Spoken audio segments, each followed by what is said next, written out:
Pronto. Eu já faço duas coisas de uma só. Já transmitimos já essa palavra. Nós estamos aqui todo domingo. Era para estar todo domingo. Estamos um domingo sim, 400 não. Mas, mas a gente está aqui para trazer essa palavra acerca de tempos e estações, ciclos de Deus, os tempos determinados. Eu quero que você abra a tua Bíblia em Eclesiastes, capítulo 1, um texto bem conhecido. Eclesiastes 1, perdão, Eclesiastes 3.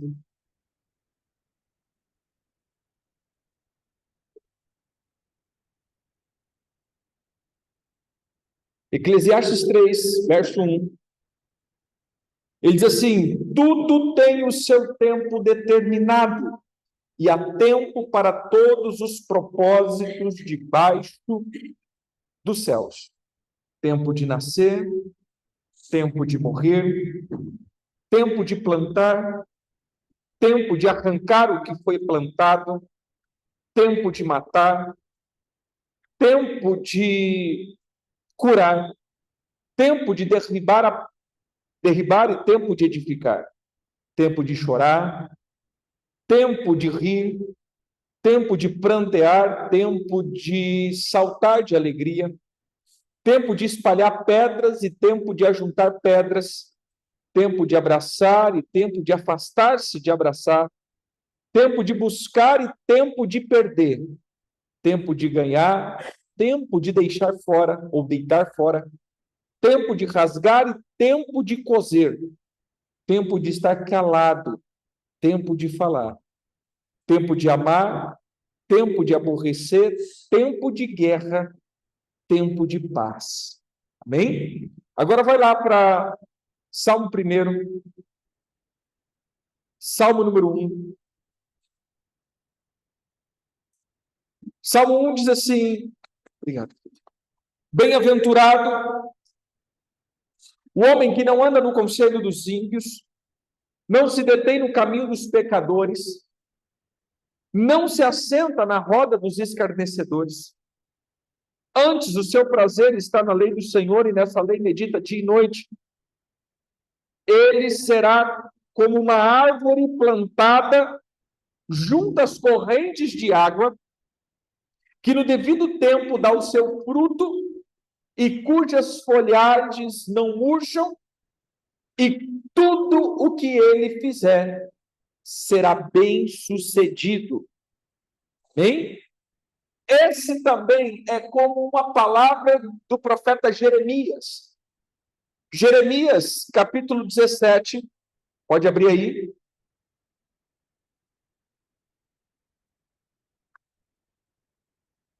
Jeremias 17.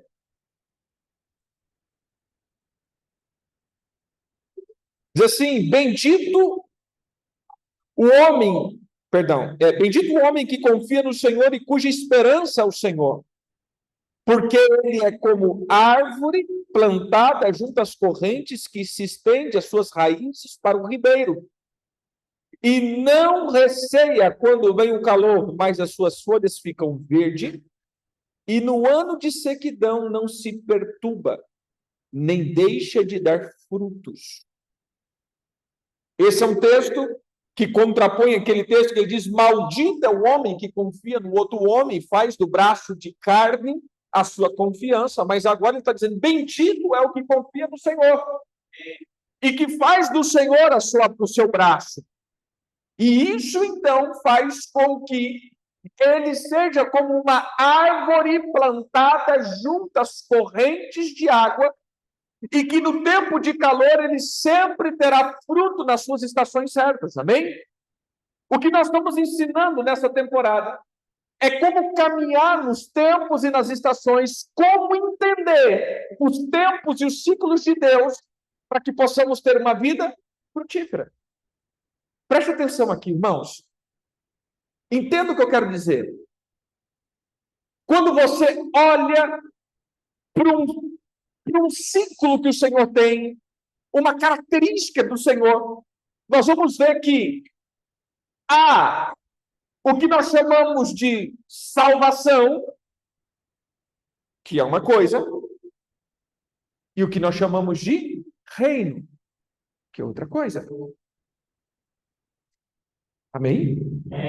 Nem todos os que são salvos reinam, mas todos os que reinam são salvos. Amém? Aqui nós temos duas coisas. Como nós falamos, os dois evangelhos: o evangelho do reino e o evangelho da graça. Todo mundo entra pelo evangelho da graça. E no evangelho da graça, que é a salvação, é de graça. É por graça, na verdade, né? De graça é uma palavra tão coisada, né? É por graça. Não tem mérito teu. Você é salvo e não tem mérito teu. Você pode dizer que isso, a salvação é por graça. E não me custa nada. Concorda comigo? Ou seja, ele diz: se você crê com o teu coração e a tua boca confessa, você é salvo. Ponto. E aqui que dá o bug, meu irmão. Porque quando a gente começa a falar assim, mas apóstolo, para que tudo isso daqui? Não é só crer em Jesus e seremos salvos? Sim. Evangelho da graça. Você é salvo. Ponto. Acabou. Mas agora começa uma outra trajetória da tua vida. Que agora é a trajetória de governo, reino. Agora, o reino ser estabelecido na tua vida é outra coisa. Então, para você ser salvo, não te custa nada, mas o discipulado te custa tudo. Se você não deixar tudo para uma vida de discipulado, você não pode ser discípulo de Jesus. Quem não negar a mãe, quem não negar o pai, quem não negar o filho, quem não negar os bens, quem não negar tudo, esse não pode ser o meu discípulo. Ele não disse não pode ser salvo. Ele disse não pode ser o meu discípulo. Então diga comigo, a salvação não me custa nada, mas o reino, o discipulado me custa tudo. E esse é o problema quando a gente não consegue diferenciar os dois. Eu entro no evangelho da graça e agora eu caminho no evangelho do reino. Amém? O que nós estamos passando para vocês não tem nada a ver com o evangelho da graça, até porque entendemos que todos aqui são salvos. Ficou alguma dúvida aqui, né? Vamos de novo. Eu creio que todos vocês aqui são salvos. Aleluia! Glória, né? Mas agora estamos ensinando acerca do reino. Como trazer o reino para a face da terra. Segundo Efésios 1:3, existe um princípio elementar. E qual é o princípio elementar de Efésios 1:3? Vamos lá. Bendito ao nosso Deus e Pai, Pai do nosso Senhor Jesus Cristo, que já... Meu Deus! Abra aí, Efésios 1:3. Nos abençoou. Irmão, deixa eu te falar uma coisa. Quando ele diz assim, que ele me abençoou com toda sorte de bênção, o que você precisa está nesse meio?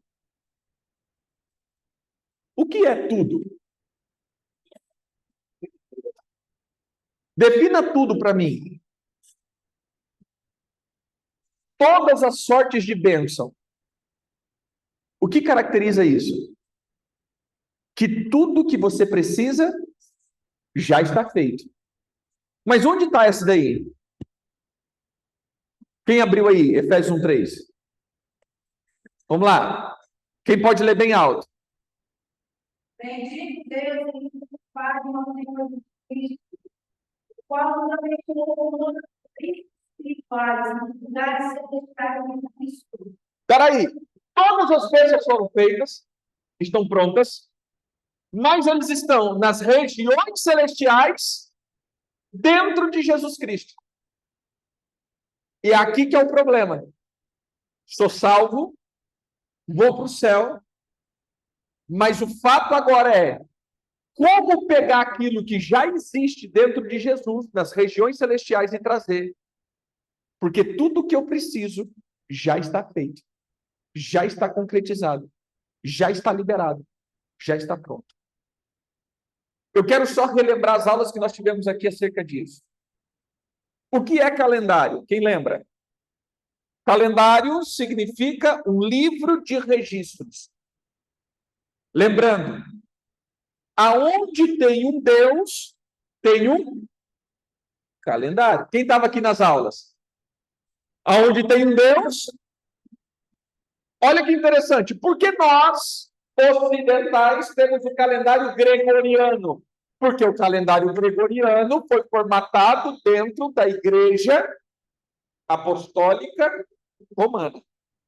Entende-se que o Ocidente é cristão, seja ele evangélico, católico ou espírita, que é considerado como cristão.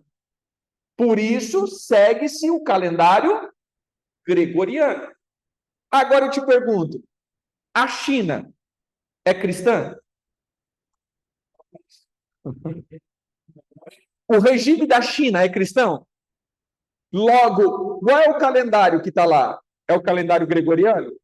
Não, é o calendário chinês. Por quê? Aonde tem um Deus predominante, tem um calendário. Entendeu? Os muçulmanos são cristãos? E eles seguem um calendário gregoriano? Os maias, incas, são cristãos? Seguem um calendário gregoriano? Ou seja, não. Aonde tem um Deus predominante, vai ter um calendário predominante. Por quê? Porque o calendário ele foi feito para duas coisas: adorar um Deus e cultivar a terra. Só existe calendário por duas questões: culto, plantio e colheita. Eu sempre costumo dizer isso. Veja só.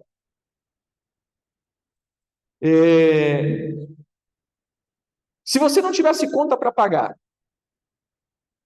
imagine que todos os dias brotava comida na tua mesa.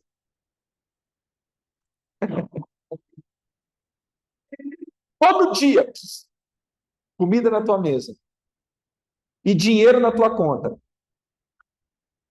Você precisaria saber que hoje é domingo, dia 10, dia 11, dia 15, dia 20, que é fevereiro. Meu irmão, lá quero saber que dia é hoje. Por que a gente conta dias? Porque a gente tem conta para pagar, concorda? Que é colheita e plantio. E porque nós temos um Deus para adorar. Só por isso. Se não tivesse isso, não interessa saber que dia é hoje. Então entenda, o calendário que eu sigo é o Deus que eu sirvo. Entendeu aqui? Diga comigo, o calendário que eu sigo é o Deus que eu sirvo. Apóstolo, vamos lá.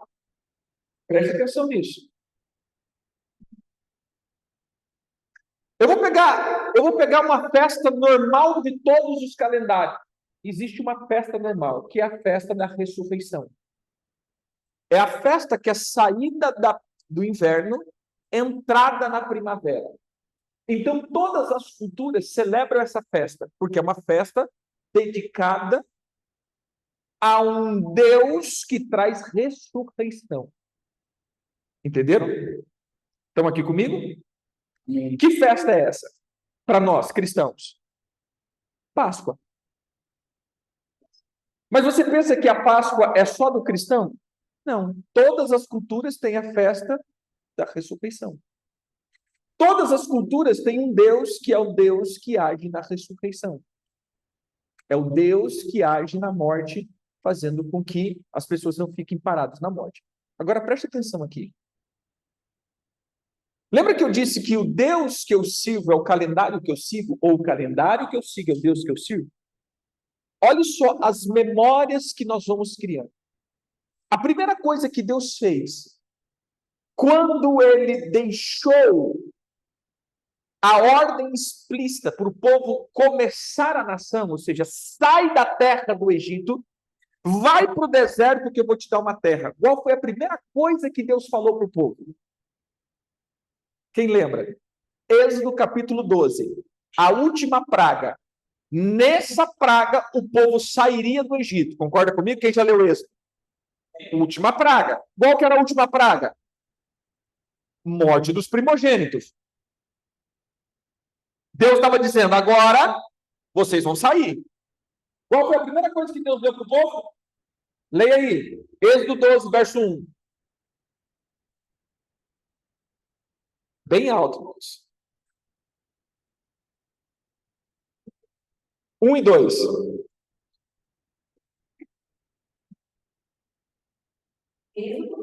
Êxodo 12, 1 e 2.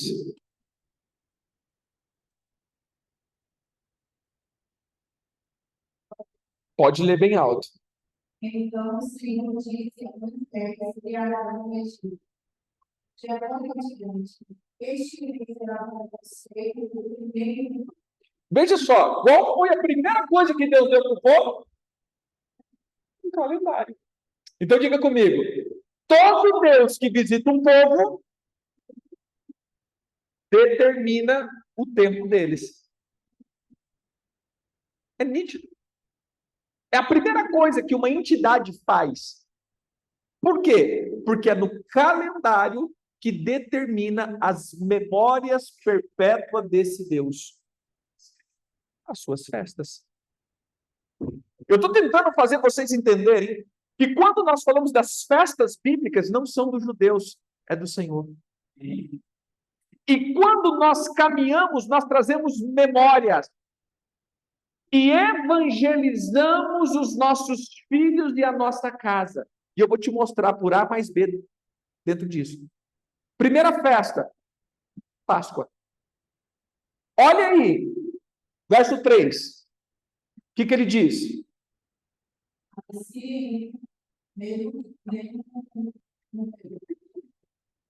Se a tua comunidade de Israel tivesse um dia deste mês, cada família escolherá um ovelho, um cabrito na cabeça. Veja só, ele começa dizendo, olha, ele vai ser para vocês no primeiro mês do ano, e agora eu falo o seguinte, no 10º dia vocês pegam um carneiro, um cordeiro para cada casa, no 14º dia vocês vão imolar, sentar na casa de vocês, e isso será por estatuto perpétuo. Todo ano vocês farão isso. Quantas vezes o povo saiu do Egito? Uma vez. Mas todo ano eles tinham que fazer a memória. Concorda comigo? Para quê? Porque agora era o fato de trazer para as gerações a memória desse Deus. Ele marcou, obrigado, querido. Ele marcou no livro de registro. Preste atenção. Páscoa. O tempo da ressurreição. Veja. Quem é cristão aqui? Levanta a mão. Glória a Deus. Pegamos agora a Páscoa. O Senhor nos ensina como seria a Páscoa. O que é a Páscoa? O cordeiro, o pão sem fermento e as ervas amargas. Essa é a Páscoa do Senhor, amém?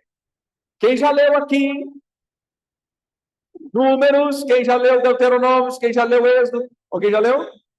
O que é a memória da Páscoa? A memória da Páscoa é o carneiro, o pão sem fermento, por isso tem a festa dos pães ázimos, 7 dias sem fermento, e as ervas amargas. Amém? Concorda comigo? Pois bem, nós que seguimos o calendário gregoriano, qual é a memória que a gente traz para os nossos filhos? A gente fala de Jesus, mas a gente dá o desenho do quê para eles pintarem? Coelhinho que bota ovo de chocolate. A gente fala de Jesus, mas a gente ensina eles acerca do... Qual que é a memória que fica na cabeça? Fala de Páscoa. Chega para uma criança e fala assim, meu filho, é Páscoa. O que ele pensa? Jesus? Ervas amargas? Pão sem fermento? O que eles pensam? Chocolate e coelhinho.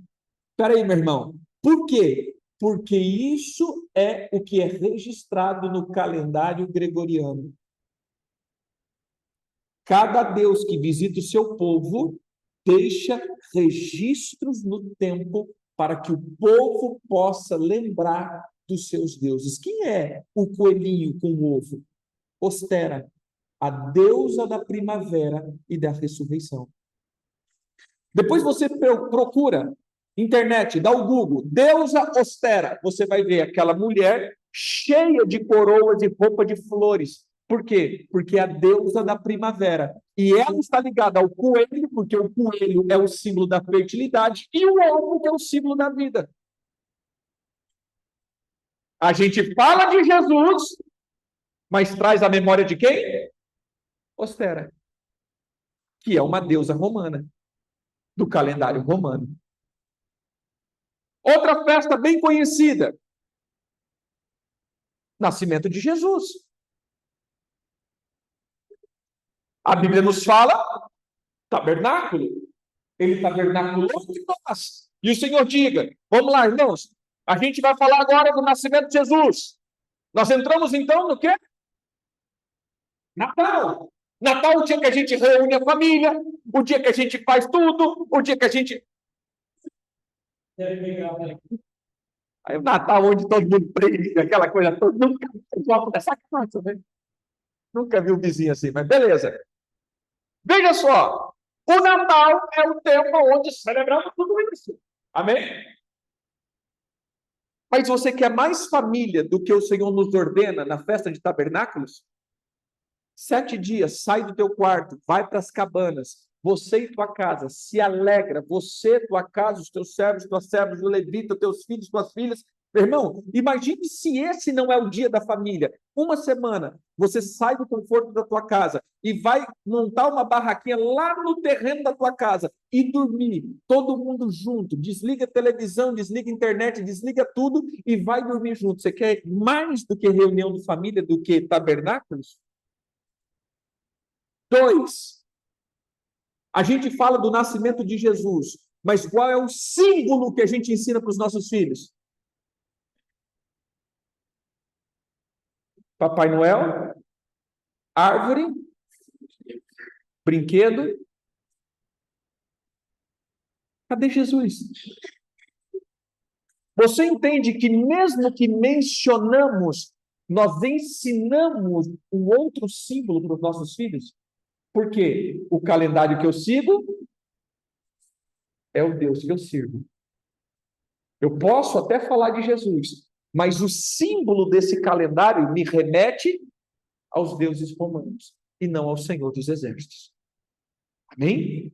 Então, o que nós estamos aqui, o intento de eu estar aqui com vocês, nos domingos, é ensinar acerca dos calendários, porque isso é muito importante, não para a tua salvação, mas para a tua vida cotidiana, para o avivamento permanente da tua fé e para as tuas gerações nunca se esquecerem do Senhor. Amém? Fala, teu irmão, é tempo de conquistar o reino.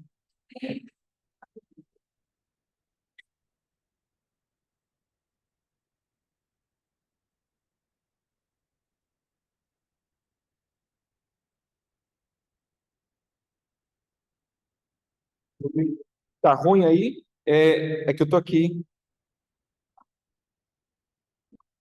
Tomara que dê para entender aí. Tá bem? Vou tentar aqui fazer ficar um pouco melhor o som. Beleza. Se ficar depois, eu vou jogar no YouTube. Talvez no computador fique um pouco melhor o som. Beleza. Veja só. Entendemos que o Senhor ele deixa cada mês. E cada mês ele tem um novo um ciclo de dias, um ciclo que nós vamos seguindo, aí você vai ver o ciclo de vida. Nós chegamos hoje, inclusive hoje, nós chegamos no 13º mês do calendário hebraico. Lembrando que o calendário hebraico, o calendário que o Senhor deixa em Êxodo capítulo 12, quando ele diz, este será para vocês o primeiro mês do ano, ele deixa um calendário, ali começa a contagem. São 12 meses. Mas como esse calendário é um calendário lunar e solar, ele tem uns desajustes. Então, de 4 em 4 anos, aparece o 13º mês, que é chamado de Adar 1 e o Adar 2. Vimos o mês passado, quem viu a palavra do mês passado. Adar significa formoso, glorioso, força. Quando você vê essas bandeirinhas aqui, é tão interessante, porque ele fala da tribo. Só para que vocês possam visualizar. Veja só. Imagine o tabernáculo assim, como esse retângulo. Na porta do tabernáculo, então ele tem 4 lados. Isso daqui, eu digo que é o seguinte, quando você vai para dentro do tabernáculo, essa é a vida da salvação, é uma vida de discipulado. Quando você vai para fora, é a vida de governo. Veja só, a gente pensa que quando o tabernáculo parava, todo mundo chegava e colocava suas barraquinhas. Não, o Senhor deixa em Números 2 uma instrução. Então ficaria assim, por ordem. Depois vocês leem Números 2. Agora a primeira tribo que acampava, Judá, depois Issacar, depois Zebulon, Oriente. Depois, para o outro lado, nós víamos Rúben, Simeão e Gade. Depois, no Ocidente, nós temos Efraim, Manassés e Benjamim. E, por último, nós vemos Dan, Asser e Naftali. Agora, preste atenção. Aqui está bem divididinho nas colunas, né? Quantas tribos? Quantos meses nós temos? Quantas estações nós temos? Dividido em quantos meses? Você percebeu que são 3 tribos, 3 tribos, 3 tribos e 3 tribos? Por quê? É como que o Senhor estivesse dando uma ideia para que a gente possa andar segundo um propósito. Por isso, os dias iguais à árvore, primavera, verão, outono. Na primavera, a árvore florine. No verão, a árvore dá fruto. No outono, a árvore começa a se limpar. E no inverno, a árvore começa a se purificar. Para quê? Para dar folha e reviver na primavera. Então, é de primavera a primavera. Aonde o Senhor está colocando? Qual é esse começo de ano? Primavera. Então, tudo começa na primavera, amém? Preste atenção. A gente não terminou o nosso ciclo de tempo. E agora vamos para o natural. Mesmo que a gente já disse que começamos o nosso ano, você já parou para pensar que economicamente tudo começa em março? Imposto de renda. Por que não começa em janeiro? Já parou para pensar nisso? Por que todos... Quem já ouviu esse som? O Brasil para no Natal e começa só depois do Carnaval. Você pensa que é Brasil? Não, por quê? Porque inverno não se faz nada. Março, abril, começa a primavera, no hemisfério norte, onde está Israel. Começou a primavera, começou o ciclo de tempo. Amém? Então diga para o teu irmão, estamos no último mês. Estamos quase começando a primavera. Você pode com o teu dedo profético falar assim, você está pronto? Irmão, eu vou só dar uma última pincelada para a gente entrar na palavra. Pega aqui todo esse ciclo.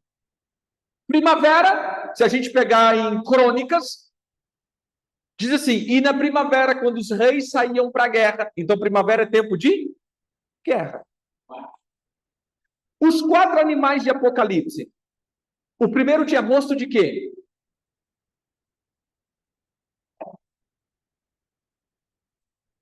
As 4 faces. Leão. Leão se remete a tempo de guerra.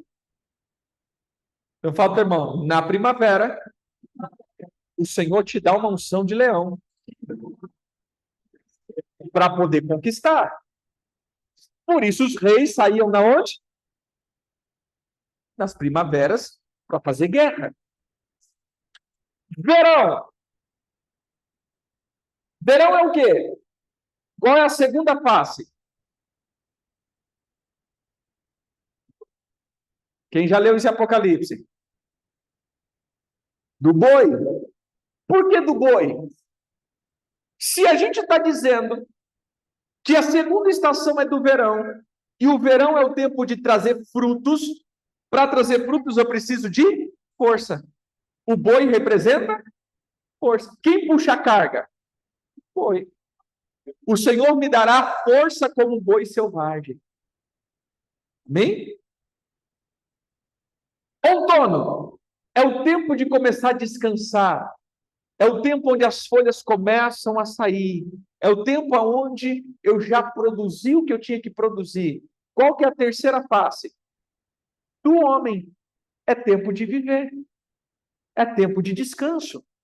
É tempo de férias. Amém? E por último, águia como tivesse voando. Que estação é essa? O inverno. Olha que interessante. Primavera, eu avanço como leão. Verão, tenho força do novilho.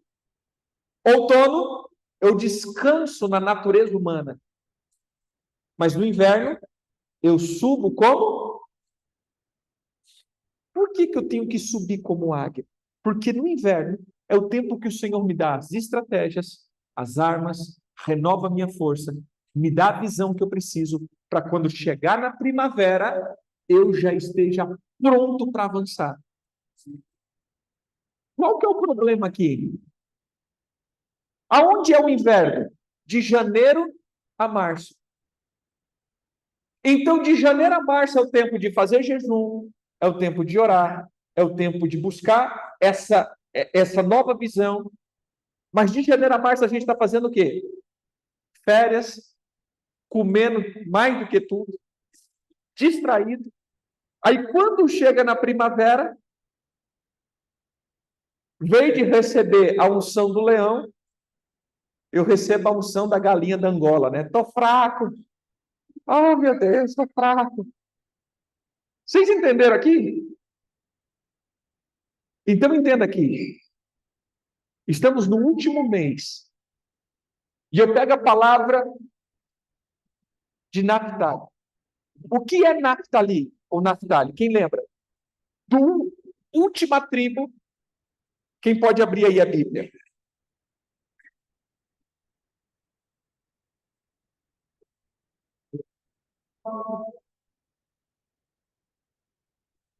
Abra aí. Abra a tua Bíblia. Gênesis 30.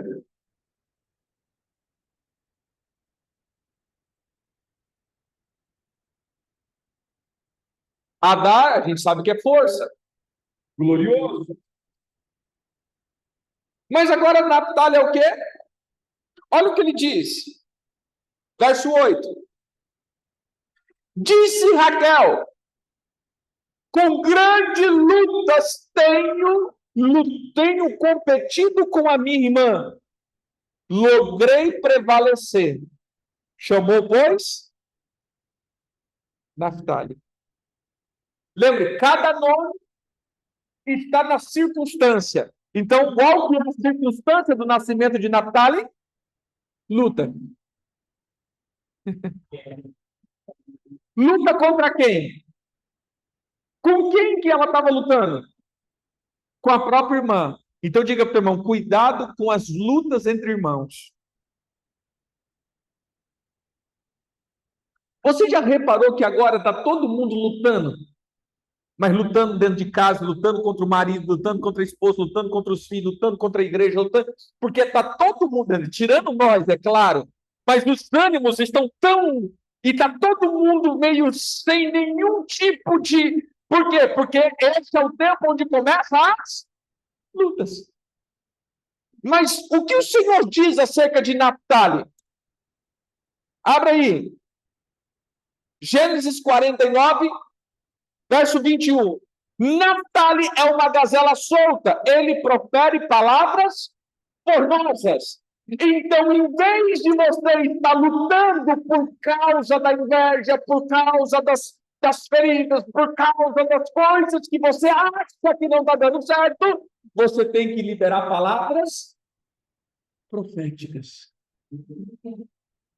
Qual que é a referência que isso acontece?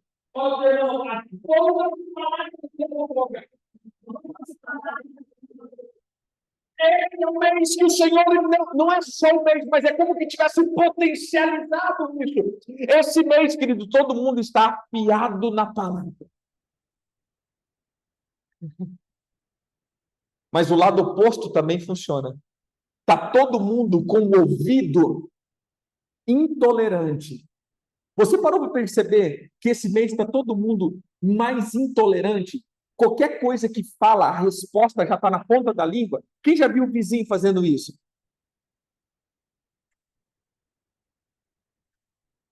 Você já reparou que está todo mundo, esse mês parece, desde o mês passado, cheio? Eu estou cansado.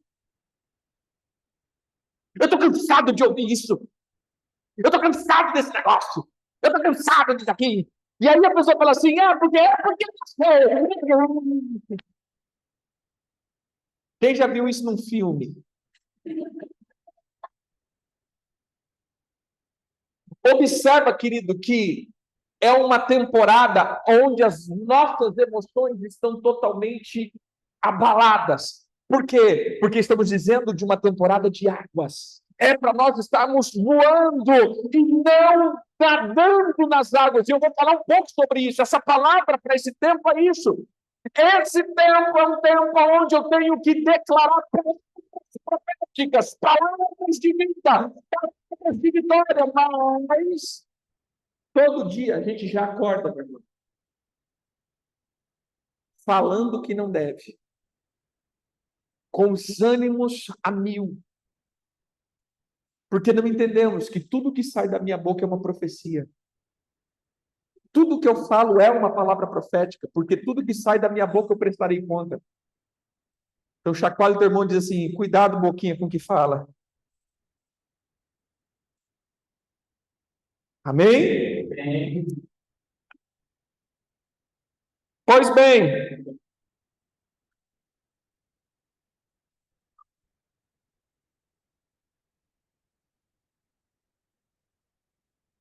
preste atenção.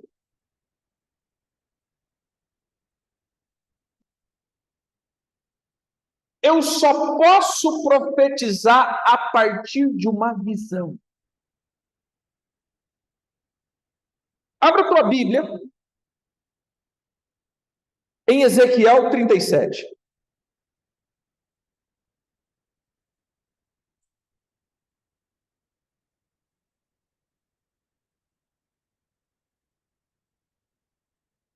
Ezequiel 37.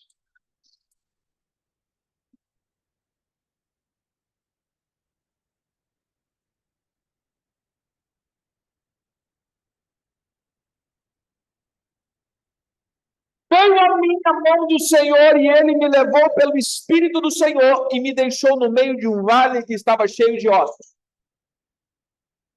E me fez andar ao redor, e era muito numerosa na superfície do vale e estavam sequíssimos. Então me perguntou: filho do homem. Então me perguntou: filho do homem, acaso poderão reviver esses ossos? Respondi: Senhor Deus, tu sabes. Disse-me ele: profetiza esses ossos, dizendo: ossos secos, ouvi a palavra do Senhor. Assim diz o Senhor Deus a estes ossos: eis que farei entrar o Espírito em vós, e vivereis. Porém, estendei sobre vós, fareis crescer carne sobre vós estendereis pele, e porém em vós o Espírito, e vivereis. E sabereis que eu sou o Senhor. Irmão, o que estava falando ali? Deus. Mas você já parou para pensar nisso daqui? Deus pega Ezequiel, coloca ele no vale, nesse lugar de vale, e entendemos que isso não era um cemitério, era a nação de Israel, que depois ele explica a visão. E ele diz: o que você está vendo? E você pode esses ossos voltarem a nascer de novo? Por que o Senhor pergunta? Por que o próprio Deus já não diz: ó, isso daqui é a nação de Israel, ela está assim, assim, assim, fale isso, isso, isso? Por que Deus interage com o homem? O que você está vendo? Ah, Senhor. Deixa eu fazer uma pergunta, Ezequiel. Esses ossos podem voltar a nascer de novo e se tornar vivos? Não sei, Senhor. O Senhor é Deus. Depois você vai ver em Apocalipse a mesma coisa. João está no céu, chega um dos anjos, dos anciões, e diz: o que são esses daí que estão vindo? Eu disse, Senhor, eu não sei. É o Senhor que deve saber, né? Eu estou aqui olhando esse negócio. Ah, esses são os que vieram da grande tribulação e tá. Por que os céus interagem com a gente no profético? Por que os céus interagem com a gente no profético? Lembre-se, esses 2 meses são tempos de profetizar. E por que todas as vezes, quando vem um ambiente profético, o céu começa a interagir com a gente e não simplesmente dizer o que a gente tem que fazer? Porque você não pode profetizar se você não tiver uma visão do que você está vendo. Parece uma redundância. Diga comigo, eu só posso profetizar se eu quiser ver. Eu vejo de novo. Se você perdeu a visão, você perdeu a voz do Espírito. Por que você não perdeu? Por que você não perdeu? Se você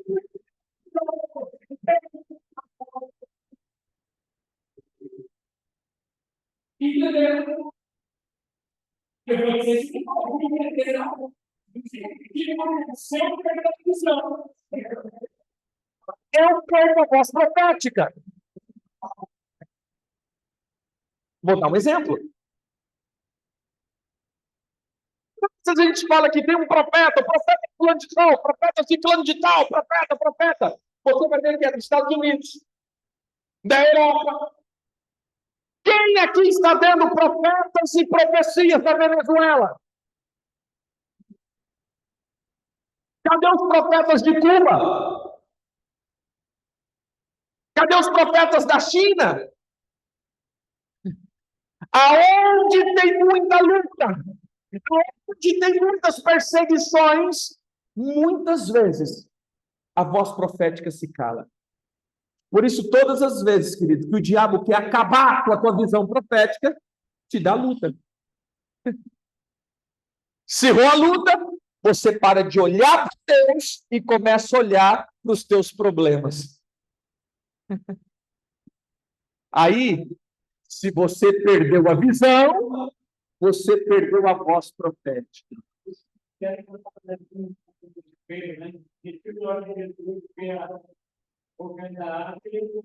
Perdeu. Então, mais uma vez, diga comigo. Se eu perder a visão, se eu tirar os olhos de Jesus, eu perco a voz profética. Então, deixa eu te dizer uma coisa. Pode as coisas entrarem no lugar de novo? Pode. Como? Profetiza. Irmãos, pode a tua casa entrar no eixo? Como? Pode a tua economia dar uma reviravolta? Como? Mas tem como eu profetizar sem ver? Eu preciso ver. Por isso, Ezequiel, dá uma andada aí. O que você está vendo?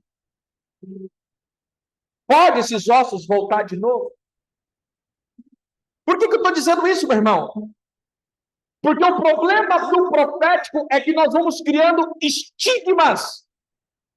E dentro desses estigmas, nós vamos então tendo uma visão pirata de algo. É uma falsa visão. Uma fake news. Nós vamos andando, e à medida que nós vamos andando, os problemas vão acentuando, e esses problemas vão fazendo com que eu veja algo que não existe, uma miragem. E o diabo é craque para criar imagens na nossa cabeça.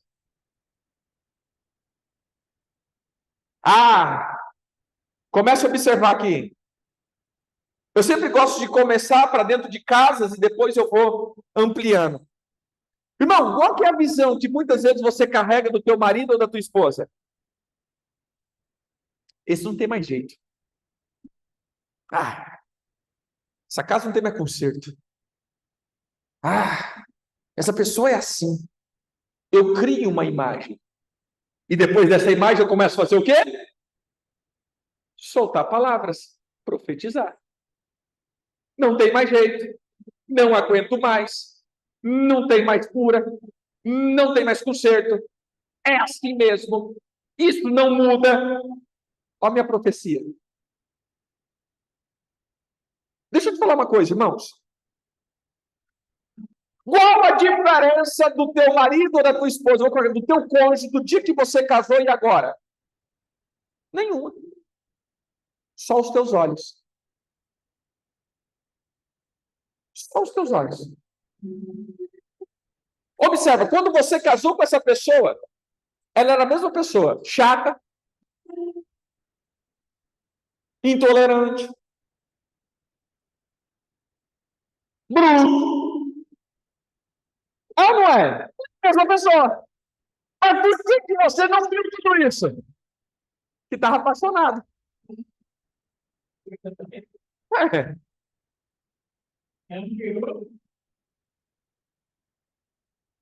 Mas deixa eu te falar uma coisa. O que mudou? A tua forma de ver. Você via com bons olhos. Agora, você olha com os olhos do estigma que você criou para essa pessoa. E a partir disso, meu irmão, você libera a tua palavra. Qual que é a diferença da igreja que você começou e a igreja hoje? A mesma igreja que você se converteu e a igreja mudou. Não, querido. A única coisa que mudou foi o teu olhar. Você criou um monte de estigmas. E segundo o que eu vejo, eu profetizo. Então, fala para o irmão, a minha profecia depende do que eu vejo. Então, por isso que todas as vezes que o Senhor está levando um âmbito profético, o profeta precisa se relacionar com o ambiente, para que ele possa ver, entender a voz do Senhor e aí profetizar. Veja de Ezequiel, o que você está vendo? Ossos secos. Pode eles voltarem a ser uma nação de novo? Não sei. Então faz o seguinte, profetize e dize para esses ossos, volta, porque assim esses ossos saberão que eu sou Deus. Ué, por que Deus não falou? Então, o profeta, ele olhou, discerniu o ambiente e entendeu o que Deus queria. Agora eu consigo profetizar. Então diga comigo, para mim profetizar, eu preciso ver, reconhecer o ambiente, entender o que Deus quer para aquele ambiente, daí eu libero a minha voz. Entendeu? Mas qual que é o problema? O oposto também funciona. O diabo me cega, porque eu começo a ver a partir do problema, eu olho o ambiente e entendo o ambiente de uma forma diferente e eu não compreendo o que Deus quer para aquele ambiente. O que eu vou fazer? Profetizar. Mas profetizar como agora? Só com palavras de destruição. O que Balaão ia fazer. Entendeu aqui? Agora preste atenção. Profetizar, todos profetizam. O problema é da onde eu estou profetizando.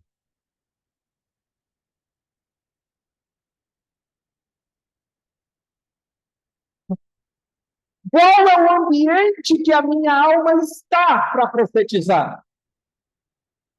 Olhe, 12º mês e 13º mês está relacionado à tribo de Naphtali. Naphtali é aquele que produz palavras famosas. E para produzir palavras famosas, eu tenho que estar com uma boa alma.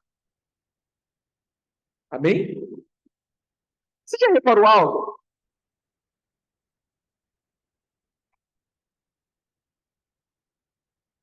Ninguém chegava de mão vazia diante do profeta. Por quê? Por que ninguém chegava de mão vazia diante do profeta? Porque imagine isso daqui, irmão. Imagina que é o profeta ali. Imagine que isso daqui fosse ouro purinho. Amém.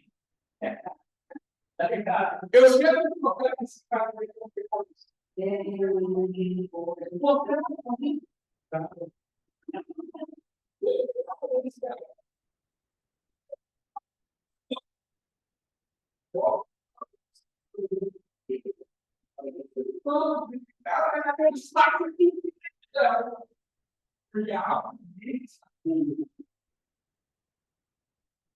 Irmãos, presta atenção. O diabo sempre vai querer colocar na alma ou na alma limitada. Eu digo lá no diabo, você precisa acontecer também.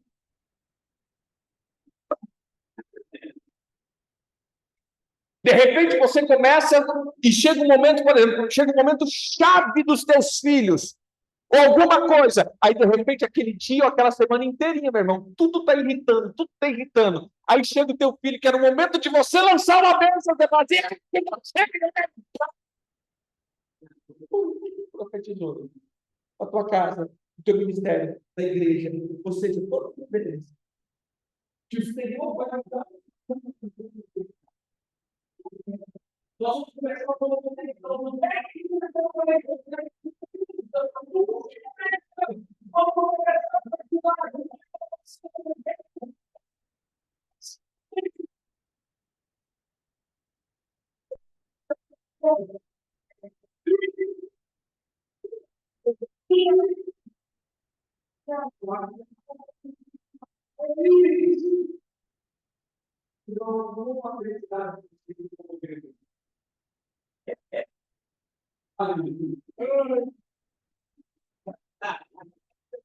de novo, hein?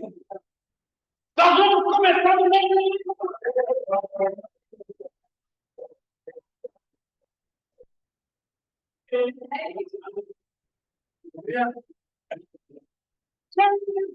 Estar aqui.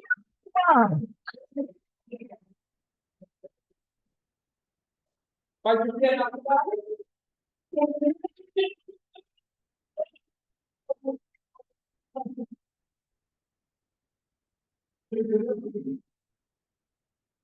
Vou mostrar que não estamos colocando a terra, o que é familiar, o que é perigoso, o que é complicado, o que é filho, o que é família, o que é esposa, o que é filho, o que é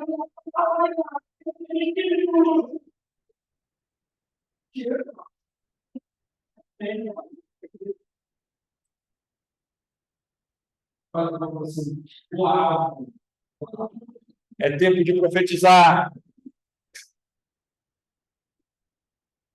É tempo de profetizar, amém?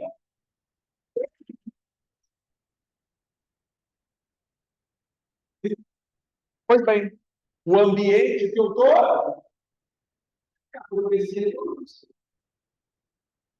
Salmo 69. Salmo 69 é muito interessante. Em Salmos 69 ele diz. Vamos ler que é melhor, né? Eu ia interpretar aqui, mas vamos ler na íntegra.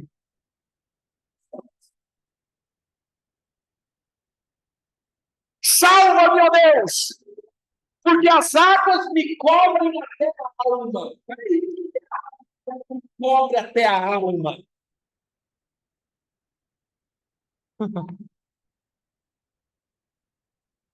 Estou atolado em profundo lamaçal, que não dá pé. Estou nas profundezas das águas, e as correntes me submergem. Estou cansado de clamar, secou minha garganta, os meus olhos desfalecem de tanto esperar pelo meu Deus. Veja o que ele está dizendo, cara, eu não estou aguentando mais, eu chamo Deus, eu chamo Deus, eu chamo Deus, eu chamo Deus, eu chamo Deus, e Deus não me responde. Mas aonde está essa pessoa aqui? No fundo de um poço onde as águas estão encobrindo. Uma coisa mais lógica. Supondo que aqui é água e aqui é terra. Se eu estou mergulhado nas águas, Quem está em cima da terra me ouve se eu gritar? E eu escuto quem está lá em cima. Se eu estiver aqui falando com quem mergulhou, ele me ouve. Se eu estiver mergulhando com quem falou, ele me ouve. Não. Então, observe. As pessoas que estão em amargura, as pessoas que estão abatidas e tristes, porque você vai ver que ele está dizendo, eu tenho que devolver o que não roubei, eu estou sendo caluniado injustamente, ou seja, as pessoas que estão num estado de amargura, aonde elas estão? Em águas profundas e lamaçais. Deixa eu te fazer uma pergunta. Por mais que você grite por Deus, não é que Deus não te ouve. Você não, porque você está vendo Deus pode falar tanto. Você não vai ouvir. Você só vai ouvir e não te diz.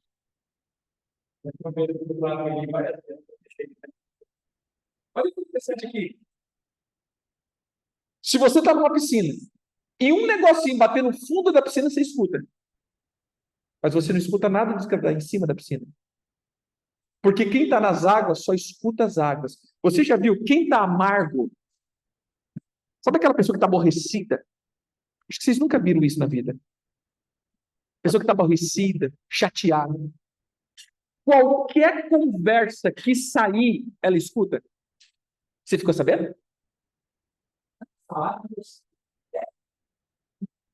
Aí você fala, meu irmão, às vezes aparece uns desse.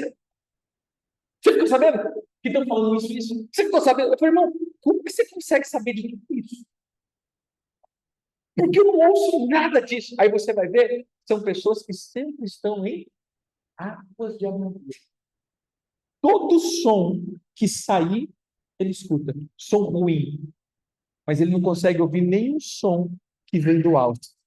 Porque ele está nas águas.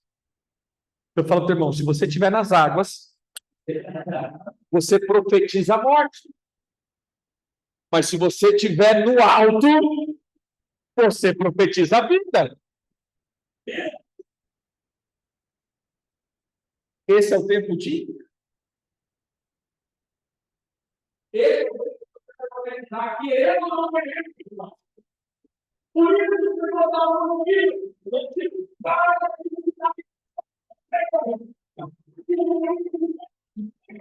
E começa a virar.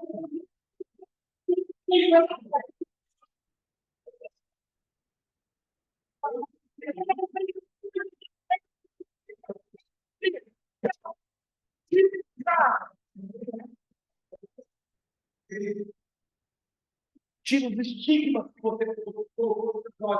Comece a ver o que Deus está fazendo. E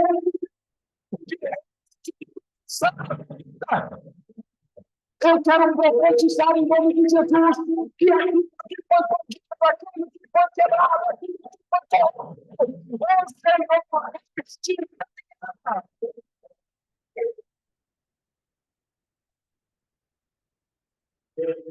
Irmãos, preste atenção nisso.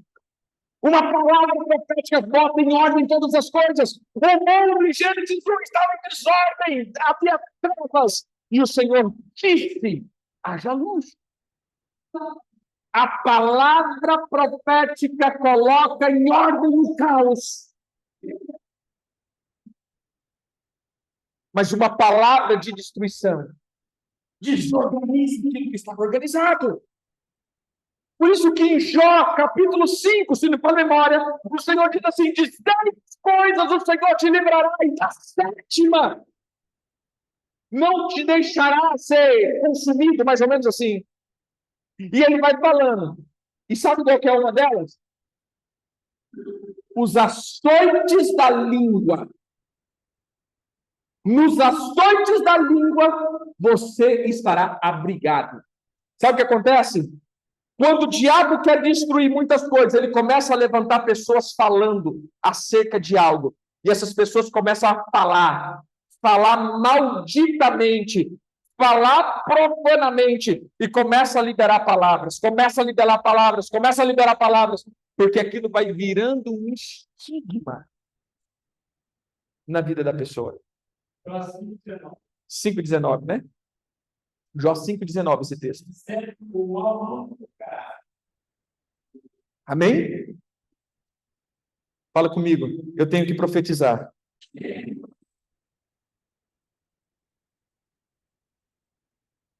Esse é o tempo de profetizar. Nós estamos entrando na última festa do calendário que não é estabelecido por Deus, mas foi colocado no calendário por uma circunstância, festa de Purim.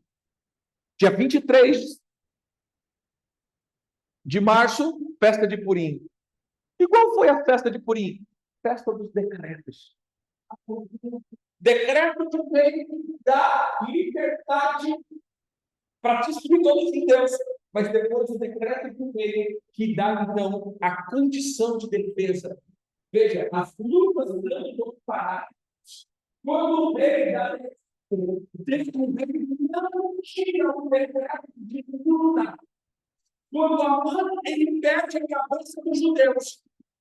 Depois, quando Esther traz à luz todos os projetos malignos, o decreto de morte contra os judeus não cessou. Se você já leu o livro de Esther, você vai ver que não cessou. Ele não revogou, ele não falou assim, olha, está revogado e ninguém vai lutar contra os judeus. Não. Lutaram contra os judeus. Perseguiram os judeus para matar. Mas naquele dia caiu 75 mil homens e nenhum judeu. Por quê? Porque um decreto do rei diz, agora, nesse dia, todos vocês se defenderão. Agora eu te pergunto, irmão, eles não podiam se defender antes? Podia. Mas aquela palavra que Amã liberou trouxe um estado de alma abismal para as pessoas, que antes de lutar, eles já estavam mortos. Todo mundo já estava apático. E o rei vem e traz um decreto. E a alma dessas pessoas revivem de novo.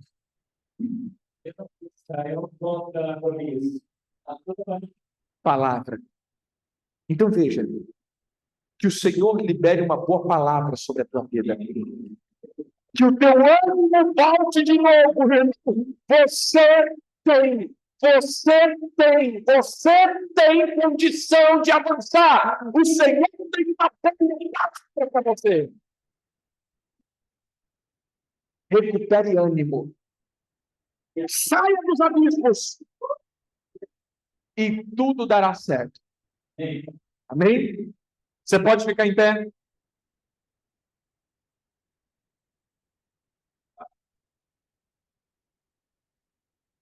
Olha, eu quero orar pelos teus filhos hoje. Declarando, Senhor, que todos os decretos de guerra e destruição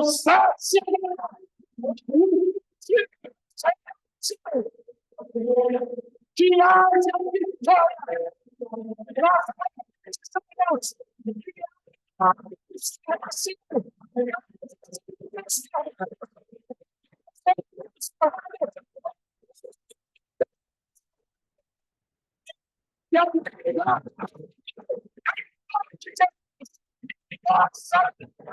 Que o Senhor abençoe em nome de Jesus.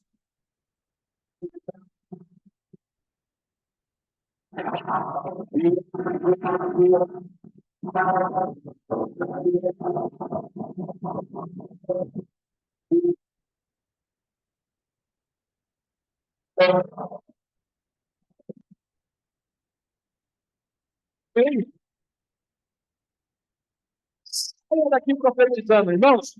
Cuidado com o que vocês vão falar esse mês. Gaste tempo orando. Pega a tua família, pega a tua esposa e comece a orar em circunstâncias. Teus filhos, ore, porque o Senhor mudará muitas circunstâncias. A tua sorte mudará em nome de Jesus. Bem? Que o Senhor possa transformar. Como é costume nosso, fique à vontade, todo começo de ciclo, todo começo de mês, fazemos as nossas ofertas. Então, se você trouxe a tua oferta, traga no altar, Nós abençoamos cada semente e proclamamos que essas memórias se levantem diante do Senhor e haja paz, prosperidade, justiça e transformação. Que haja vida em nome de Jesus. Amém.